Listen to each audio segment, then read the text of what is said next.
Exams ఇప్పుడు result ఏది 10th inter degree April ఎండింగ్లోనే కానీ మే ఫస్ట్ వీకే కానీ ఎండింగ్లోనే కానీ మీకు రిజల్ట్ వస్తాయి. అయితే కొందరు ఫస్ట్ క్లాస్లో, కొందరు సెకండ్ క్లాస్లో, కొంత థర్డ్ క్లాస్లో పాస్ అవుతారు. ఈ పాస్ అయిన వాళ్ళను పక్కన పెడదాం, ఫెయిల్ అయిన వారి నుంచి మాట్లాడదాం. ఫెయిల్ అయిన వారంటే సరిగ్గా చదవకపోవడం వల్లనే ఫెయిల్ అయినని కాదు, ఆ ఎగ్జామ్ టైంలో సరిగ్గా రాయకపోవడం, మర్చిపోవడం వల్ల మీరు ఫెయిల్ అయినారు, అంతేగా. అయితే ఫెయిల్ అయింది ఎగ్జామే, మళ్ళీ రాయడానికి మీకు ఛాన్స్ ఉంటుంది. కానీ పిచ్చి పిచ్చి ఆలోచనలు పెట్టుకొని మేము ఫెయిల్ అయ్యాము, ఇక మాకు లైఫ్ లేదు అని ఏదో పిచ్చి పనులు చేయకండి. ఎగ్జామ్సే ఫెయిల్ అయింది, కానీ లైఫ్ ఒక్కటేసారి ఉంటుంది. లైఫ్ పోతే మళ్ళీ రాదు, గుర్తుపెట్టుకోండి పిల్లలు. మళ్ళీ రాయండి, ఎందుకంటే మీకు మంచి ఛాన్స్.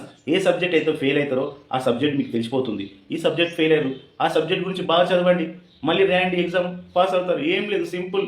మీకు ఆల్రెడీ పాస్ అయిన వాళ్ళు పక్కన, మీరు పాస్ అయిన వాళ్ళకన్నా ఫెయిల్ అయిన వాళ్ళకి గొప్ప అవకాశం. ఇంకా లైఫ్ గురించి మీకు బాగా తెలుస్తుంది. ఇప్పుడు చిన్న స్టేజ్లో ఫెయిల్